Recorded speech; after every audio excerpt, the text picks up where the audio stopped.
Hello friends, मैं doctor उदय यादव एक नई वीडियो के साथ आपके सामने हूं।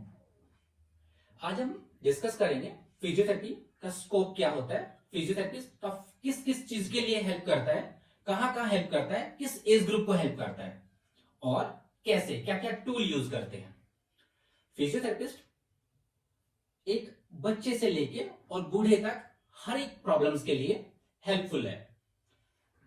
जन्म से लेके मरने तक फिजियोथेरेपिस्ट का रोल कहीं ना कहीं होता है। इट इज राइटली सेड कि फिजियोथेरेपिस्ट का जो रोल होता है that is from womb to tomb. जब बच्चा वोम के अंदर होता है, जब मदर के पेट के अंदर है, तो वहां से उसका रोल स्टार्ट हो जाता है।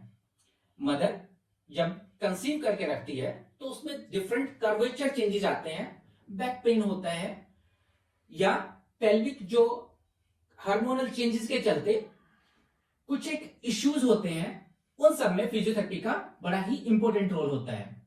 जैसे कार्पल टनल सिंड्रोम होना, बैक पेन होना, पोस्चरल चेंजेस होना, उस सब केस में फिजियोथेरेपिस्ट बहुत ही ज्यादा हेल्पफुल होते हैं। उसके अलावा नॉर्मल बर्थ के लिए प्रीनेटल एक्सरसाइजेस सिखाई जाती है। जब बच्चा बर्थ लेता है तो मदर को उसके अलावा पोस्टनेटल एक्सरसाइजेस, बर्थ के बाद पोस्टनेटल एक्सरसाइज कराई जाती है ताकि कर्वेचर्स नॉर्मल रूटीन में आ सके और नॉर्मल मसल स्ट्रेंथ गेन हो सके। जब बच्चे ने बर्थ ले लिया है तो वहीं से स्टार्ट हो जाता है फिजियोथेरेपिस्ट का रोल।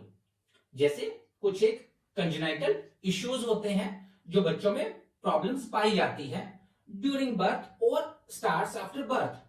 जैसे आपने सुना होगा सेरेब्रल पैल्सी, जिसके चलते बच्चा देर से बैठना स्टार्ट करता है, देर से चलना स्टार्ट करता है, गर्दन साइड में गिरी हुई होती है, या मसल जो है बहुत ही फ्लेक्सिबल है या स्पास्टिक है, बहुत टाइट मसल है। These are the issues in CP. उसके अलावा काफी बार बर्थ के टाइम अब पैरालिसिस हो जाता है, कंधा निकल जाता है या पैरालिसिस हो जाता है।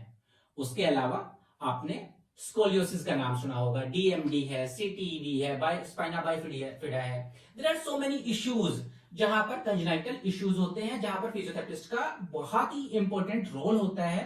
यदि हमने उस टाइम फिजियोथेरेपी इंटरवेंशन नहीं दिया तो वो पूरी जिंदगी उसी तरह रह जाता है। उसके बाद जब बच्चा बड़ा होता है तो आइदर बच्चा जो है हाइपर एक्टिव होगा, हाइपो एक्टिव होगा। यदि बच्चा हाइपर एक्टिव हुआ तो वो स्पोर्ट्स में पार्टिसिपेट कर रहा है, वहां पर उसको कोई भी इंजरी हो सकती है, स्प्रेन है, स्ट्रेन है, एसीएल टियर है, डिफरेंट टाइप्स ऑफ इंजरी है, वो सब हो सकता है। तो वहां पर फिजियोथेरेपिस्ट का बहुत इंपॉर्टेंट रोल हो जाता है। सेम वे यदि हाइपोमोबाइल या हाइपो एक्टिव है, जहां पर बच्चा बहुत ज्यादा एक्टिविटी में पार्टिसिपेट नहीं कर रहा है, फिजिकल एक्टिविटी नहीं कर रहा है, खेल कूद बहुत ज्यादा नहीं रहा है, तो उसकी मसल्स वीक होना स्टार्ट हो जाएगी। उस केस में भी हमें मसल स्ट्रेंथ करने के लिए फिजियोथेरेपी का बहुत इंपॉर्टेंट रोल होता है। जैसे ही बच्चा थोड़ा बड़ा होता है, जब जॉब करना स्टार्ट करता है, तो वहां पर बच्चे की लायबिलिटी, बच्चे के काम बढ़ जाता है, वर्किंग आवर्स बढ़ जाते हैं।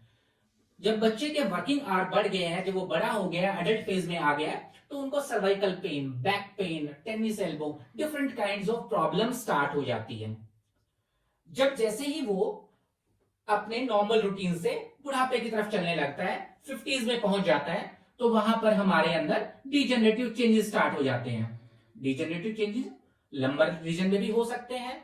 बैक के अंदर कई बार आपने सुना होगा हड्डी बढ़ गई है या घुटने घिस गए हैं, ये सब चीजें डिजेनरेटिव चेंजेस कहा जाता है। वहां पर फिजियोथेरेपिस्ट का काफी इंपॉर्टेंट रोल होता है। उसके अलावा एज के साथ साथ बैलेंस बिगड़ने लगता है, कुछ एक प्रॉब्लम्स, न्यूरोलॉजिकल सिम्टम्स आने लगते हैं, जैसे कि पार्किंसन हो गया, मसल्स वीकनेस हो गई, मस्कुलर डिस्ट्रोफी हो गई। ये सब इश्यूज जब आते हैं तो फिजियोथेरेपिस्ट का रोल बहुत बढ़ जाता है। उसके बाद आपने देखा होगा stroke, paralysis, facial palsy, heel pain, इन सब चीजों में फिजियोथेरेपिस्ट का बहुत इंपॉर्टेंट रोल होता है।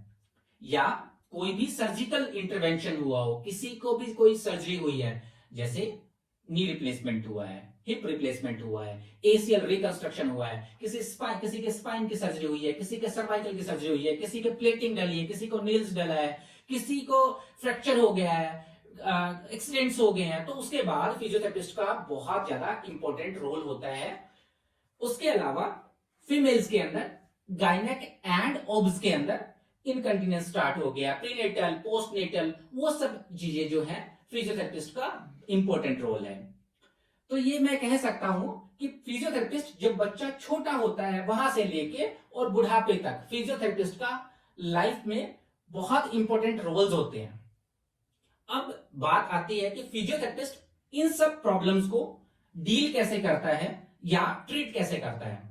मेनली फिजियोथेरेपिस्ट सबसे पहले स्टार्ट करता है एडवाइस से, काउंसलिंग पार्ट से।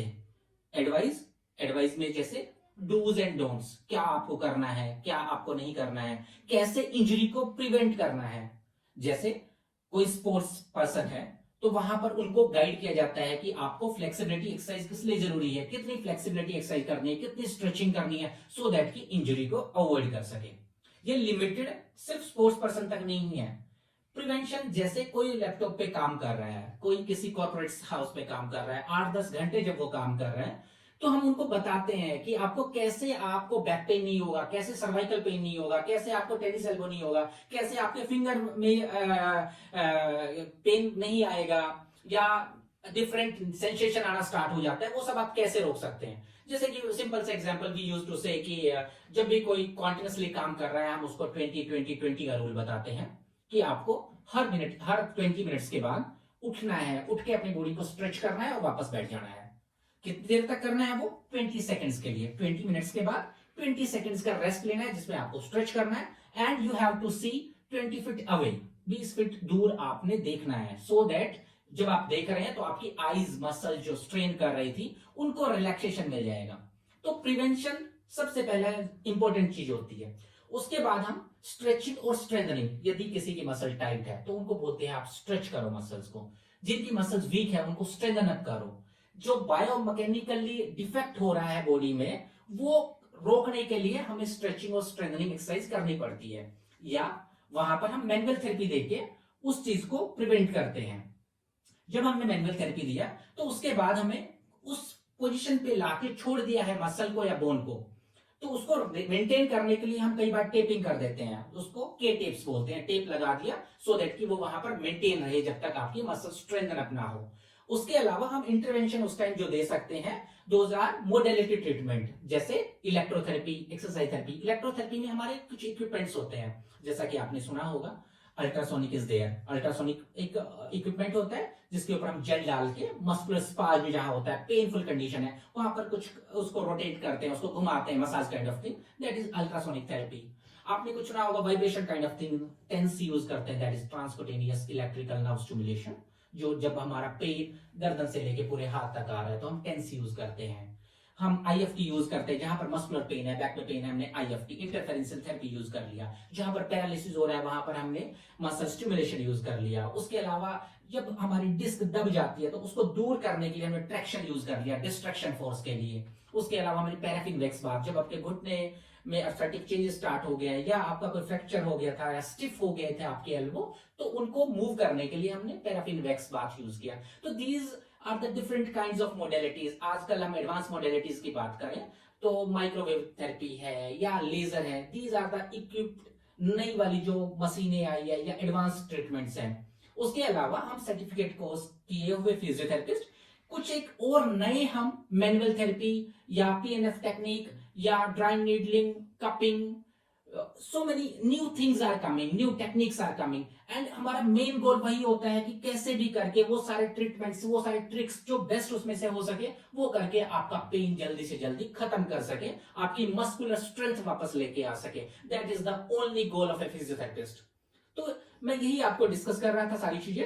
That's all for today's video. हम नेक्स्ट वीडियो कुछ नए टॉपिक के साथ दोबारा से आएंगे। Thank you very much, keep watching, thank you.